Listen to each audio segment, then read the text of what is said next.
Halo semuanya, perkenalkan nama saya Adis Mamora dari kelas B Pendidikan Sejarah tahun 2022. Di sini saya akan uh, mempresentasikan hasil siber saya, yaitu buku strategi belajar dan mengajar. Baiklah, di sini saya membuat video dalam rangka menyelesaikan tugas yang diberikan oleh Bapak Ricu. Baiklah, di dalam buku ini terdapat 10 bab. Saya akan bacakannya. Bab pertama itu pendahuluan, bab kedua itu merupakan konsep strategi belajar mengajar, bab ketiga itu merupakan hakikat, ciri dan komponen belajar mengajar, bab keempat itu merupakan berbagai pendekatan dalam belajar mengajar, bab yang kelima itu dia judul besarnya kedudukan, pemilihan dan penentuan metode dalam pengajaran. Bab yang ke-6 itu dia merupakan keberhasilan belajar mengajar.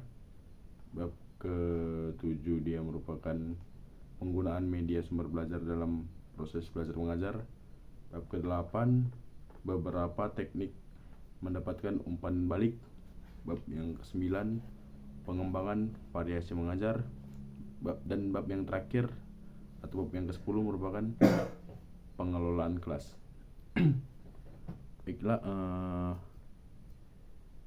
di sini saya akan menjelaskan satu-satu dari berbagai bab secara singkat. Baiklah, di bab pertama kita masuk ke bab pertama, yaitu pendahuluan. Pendahuluan itu belajar mengajar adalah suatu kegiatan yang bernilai edukatif. Nilai edukatif mewarnai interaksi yang terjadi antara guru dengan anak didik.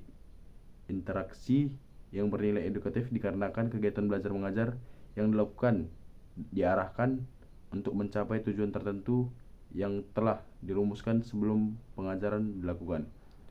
Guru dengan sadar merencanakan kegiatan pengajarannya secara sistematis dengan memanfaatkan segala sesuatu guna kepentingan pengajaran. Harapan yang tidak pernah sirna dan yang selalu guru tuntut adalah bagaimana bahan pelajaran yang disampaikan guru dapat dikuasai oleh anak didik secara tuntas. Baiklah, masuk bab kedua merupakan konsep strategi belajar mengajar. Pengertian strategi belajar mengajar. Secara umum, strategi mempunyai pengertian suatu garis besar haluan untuk bertindak dalam usaha mencapai sasaran yang telah ditentukan. Dihubungkan dengan belajar mengajar, strategi bisa diartikan sebagai pola-pola umum untuk kegiatan guru dan anak didik dalam perwujudan kegiatan belajar mengajar untuk mencapai tujuan yang telah digariskan. Ada 4 strategi dasar dalam belajar mengajar yang meliputi yang pertama, yaitu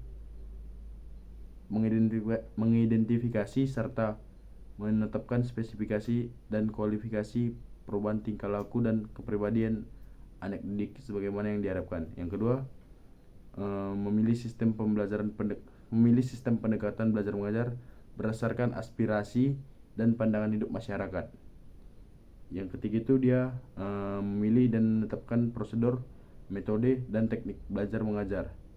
Yang terakhir itu dia menetapkan norma-norma dan batas-batas minimal berhasil atau kriteria serta standar keberhasilan atau dia sebut KKM.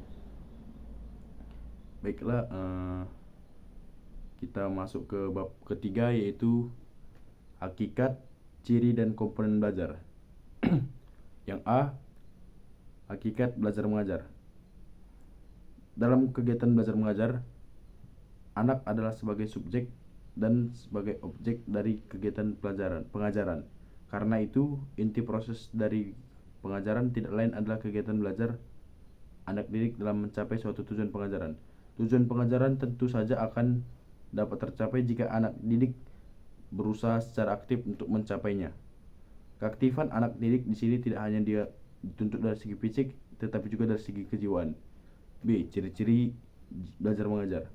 Belajar mengajar memiliki tujuan, yakni membentuk anak didik dalam suatu perkembangan tertentu. Yang kedua, adanya suatu prosedur Yang ketiga itu kegiatan belajar mengajar ditandai dengan adanya suatu penggarapan materi yang khusus. Yang C, komponen-komponen belajar mengajar.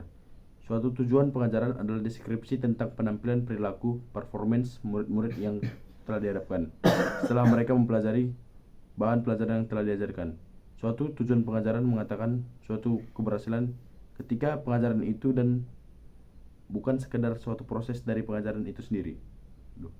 Kita masuk ke bab keempat, berbagai pendekatan dalam belajar mengajar. Yang pertama itu terdapat pendekatan individual. Itu dia pendekatan langsung guru terhadap anak didiknya. Yang kedua itu pendekatan kelompok. Pendekatan kelompok ini dia pendekatan yang dilakukan oleh guru, pendekatan yang dilakukan guru dengan cara mengelompokkan anak didiknya sesuai dengan kriteria tertentu. Yang ketiga itu dia pendekatan bervariasi. Pendekatan bervariasi ini dia pendekatan yang memilih prosedur, metode, dan teknik belajar mengajar yang tepat. Yang keempat itu pendekatan edukatif. Pendekatan edukatif ini dia pendekatan yang menekankan pada pembelajaran yang berorientasi pada pengembangan kepribadian siswa. Dan yang terakhir, pendekatan kebermaknaan, yaitu pendekatan yang menekankan pada pembelajaran yang berorientasi pada pengembangan makna hidup siswa. Baiklah, kita masuk ke bab yang kelima. Bab kelima itu merupakan kedudukan, pemilihan, dan penentuan metode dalam pengajaran.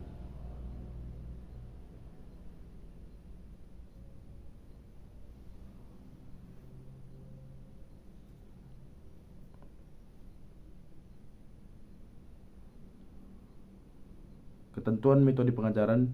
Guru menggunakan metode pengajaran sebagai strategi mengajar, dijadikan sebagai motivasi dalam belajar dan dapat menunjang kegiatan belajar. Macam-macam metode belajar. Yang pertama, metode proyek. Metode proyek ini merupakan cara penyajian pelajaran yang bertitik tolak dari suatu masalah kemudian dibahas secara keseluruhan. Yang kedua, metode eksperimen. Metode eksperimen ini merupakan cara penyajian pelajaran di mana siswa melakukan percobaan dengan membuktikan sendiri sesuatu yang telah dipelajari. Baiklah, yang ketiga itu metode tugas. Yang keempat itu metode diskusi. Yang kelima metode sosiodrama. Yang keenam itu metode demonstrasi. Yang ketujuh ini di metode problem solving. Yang kedelapan ini metode karya wisata. Yang kesembilan ini metode tanya jawab.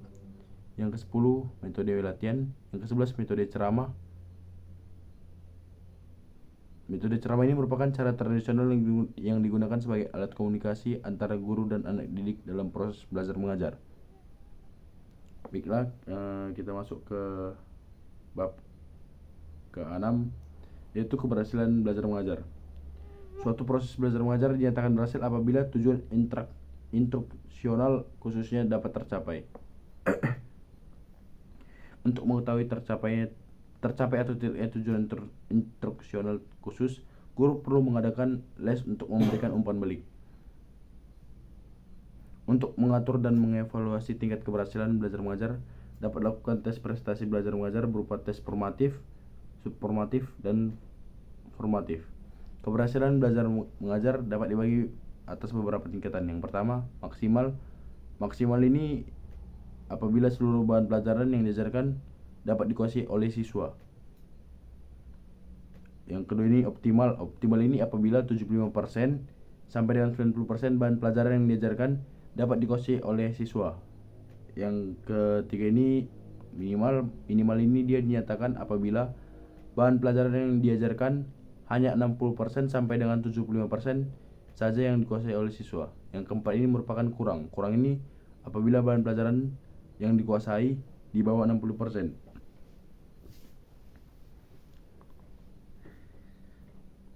Yang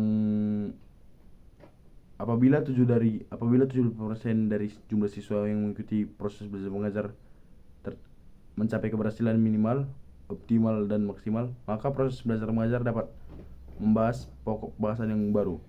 Tetapi apabila 75% atau lebih dari jumlah siswa yang mengikuti proses belajar mengajar mencapai keberhasilan kurang, maka proses mengajar selanjutnya adalah perbaikan atau tidak dapat dilanjutkan ke tahap selanjutnya. Baiklah, kita masuk ke bab ke 7. Bab ke-7 merupakan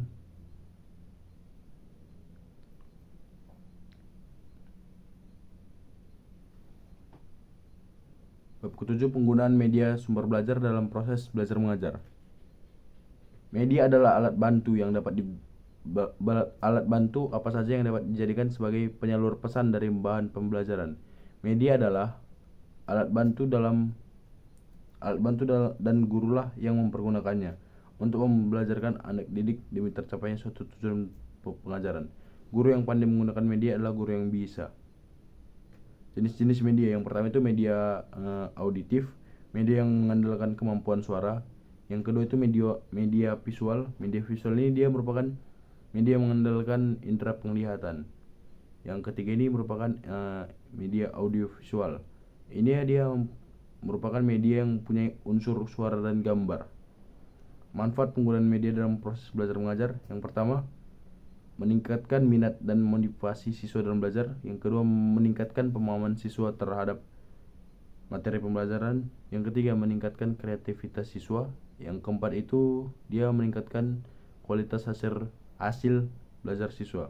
Kita masuk ke bab ke-8. Bab ke-8 ini merupakan beberapa teknik mendapatkan umpan balik. Yang pertama itu teknik untuk mendapatkan umpan balik itu merupakan observasi. Observasi itu yaitu teknik yang dilakukan untuk mengamati dan mencatat perilaku siswa selama proses pembelajaran. Yang kedua itu teknik wawancara. Teknik wawancara merupakan teknik yang dilakukan dengan melakukan tanya jawab secara langsung dengan siswa mengenai proses pembelajaran. Yang ketiga itu tes. Tes ini merupakan teknik yang dilakukan dengan memberikan tes tertulis atau ujian praktik untuk mengevaluasi pemahaman siswa terhadap pembelajaran yang telah diberikan. Yang keempat itu diskusi. Teknik yang dilakukan dengan mengadakan diskusi kelompok atau kelas mengenai materi pembelajaran yang telah diberikan. Yang kelima ini portofolio. Portofolio ini merupakan teknik yang dilakukan dengan meminta siswa untuk membuat kumpulan hasil kerja atau proyek yang telah dikerjakan selama proses pembelajaran. Yang keenam ini kuesioner. Kuesioner ini merupakan teknik yang dilakukan dengan memberikan kuesioner atau angket kepada siswa untuk mengetahui pendapat dan tanggapan mereka mengenai proses pembelajaran.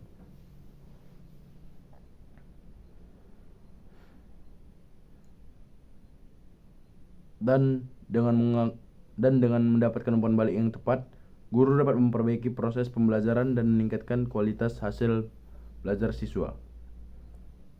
Kita masuk ke bab ke-9, yaitu bab ke-9 merupakan pengembangan variasi mengajar. Tujuan variasi mengajar. Yang pertama itu meningkatkan dan memelihara perhatian siswa terhadap relevansi proses belajar mengajar. Yang kedua, memberikan kesempatan kemungkinan berfungsi dan motivasi. Yang ketiga, membentuk sikap positif terhadap guru dan sekolah. Yang keempat itu mendorong anak didik untuk belajar. Prinsip penggunaan. Dalam menggunakan keterampilan variasi, sebaiknya semua jenis variasi digunakan. Selain juga harus ada variasi penggunaan komponen untuk jenis semua tiap variasi. Beberapa komponen variasi mengajar yaitu variasi gaya mengajar, yang kedua variasi media dan bahan ajaran, yang ketiga itu variasi interaksi. Baiklah, kita masuk ke bab yang terakhir. Bab terakhir itu judul besarnya dia pengelola kelas. Pengelola kelas adalah keterampilan guru untuk menciptakan dan memelihara kondisi belajar yang optimal dan mengembalikannya bila terjadi gangguan dalam proses belajar mengajar. Berbagai pendekatan dalam pengelolaan kelas. Yang pertama itu pendekatan kekuasaan.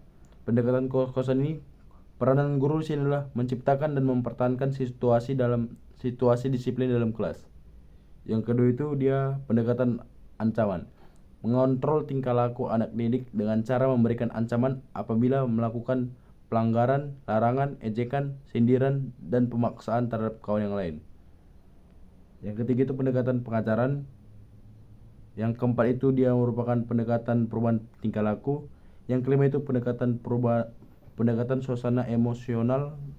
Yang keenam itu pendekatan proses kelompok. Dan yang terakhir itu merupakan pendekatan elastisitas atau pluralistik. prinsip-prinsip pengelolaan kelas. Yang pertama, hangat dan antusias. Yang kedua itu dia tantangan. Yang ketiga itu bervariasi. Yang keempat itu keluasan. Yang kelima itu penekanan pada hal-hal yang positif. Dan yang terakhir itu merupakan pemahaman disiplin diri. Baiklah, demikian yang dapat saya presentasikan mengenai CBR saya. Sekian dan terima kasih.